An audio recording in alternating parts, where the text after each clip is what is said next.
Hi ಎಲ್ರಿಗೂ ನಮಸ್ಕಾರ. ಬೆಳಗ್ಗೆ ಎದ್ದಾಗ ಲೇಟ್ ಆಗಿತ್ತು. ಸೊ ಬ್ರೇಕ್ಫಾಸ್ಟ್ಗೆ ಮಸ್ಕ್ ಮೆಲನ್ ಬನಾನಾ ಸ್ಮೂದಿ ಮಾಡಿಕೊಂಡು ಕುಡಿದು ನಮ್ಮಮ್ಮ ಮನೆಗೆ ಹೋದೆ.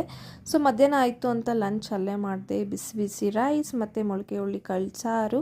ಆ್ಯಂಡ್ ಮನೆಗೆ ಬಂದು 6 ಗಂಟೆ ಆಗಿತ್ತಂತ ದೀಪ ಹಚ್ಚಿದೆ. ಆ್ಯಂಡ್ ಬೆಳಗ್ಗೆ ನಾನು ಇಡ್ಲಿಗೆ ಅಂತ ನೆನೆಸಿಟ್ಬಿಟ್ಟು ಹೋಗಿದ್ದೆ. ಅದನ್ನು ಕೂಡ ನಾನು ಈಗ ರೆಡಿ ಮಾಡ್ಕೋತಾ ಇದ್ದೀನಿ ಬ್ಯಾಟರ್. ಫಸ್ಟು ನಾನು ಈ ಥರ ಅಕ್ಕಿನ ನೆನೆಸ್ಕೊಂಡಿರ್ತೀವಲ್ಲ ಅದನ್ನು ತರಿಯಾಗಿ ರುಬ್ಬಿಟ್ಟು ಎತ್ತಿಟ್ಕೊಂಡ್ಬಿಡ್ತೀನಿ ಸಪ್ರೇಟಾಗಿ. ಆಮೇಲೆ ನಾನು ಉದ್ದಿನಬೇಳೆ, ಸಬ್ಬಕ್ಕಿ, ಅವಲಕ್ಕಿ ಏನು ಹಾಕಿರ್ತೀವೋ ಅದನ್ನು ನೆನೆಸ್ಕೊಂಡು ಕೈಯಲ್ಲಿ ಈ ಥರ ಕಲಿಸ್ಬಿಟ್ಟು ಎತ್ತಿಡ್ತೀನಿ. ಆವಾಗ ನೀಟಾಗಿ ಫರ್ಮೆಂಟ್ ಆಗಿರುತ್ತೆ. ಡಿನ್ನರ್ಗೆ ನಾನು ಚಪಾತಿ ಮಾಡಿ ಇವತ್ತು ಪನ್ನೀರ್ ಮಸಾಲ ಮಾಡ್ತಾಯಿದ್ದೀನಿ. ಆ್ಯಂಡ್ ಪನ್ನೀರ್ ಅಂದರೆ ನನಗಂತೂ ತುಂಬ ಇಷ್ಟ. ಯಾವುದೇ ಕರಿ ಮಾಡಬೇಕಾದ್ರೂ ಪನ್ನೀರಲ್ಲಿ ಒಂದು ಸಲ ಈ ಥರ ಆಯಿಲ್ ಅಥವಾ ಬಟ್ರಲ್ಲಿ ರೋಸ್ಟ್ ಮಾಡಿ ಹಾಕಿದ್ರೆ ಚೆನ್ನಾಗಿರುತ್ತೆ ಫ್ಲೇವರ್. ರೆಸಿಪಿ ಬೇಕಂದರೆ ಕಾಮೆಂಟ್ ಮಾಡಿ. ಆ್ಯಂಡ್ ನನ್ನ ಚಪಾತಿ ಶೇಫ್ನ ಕನ್ಸಿಡರ್ ಮಾಡಬೇಡಿ. ಸೊ ಊಟ ಎಲ್ಲ ಮುಗಿದು ಸ್ಪ್ರೌಟ್ಸ್ ಕೂಡ ನಮ್ಮಮ್ಮ ಕೊಟ್ಟಿದ್ದು.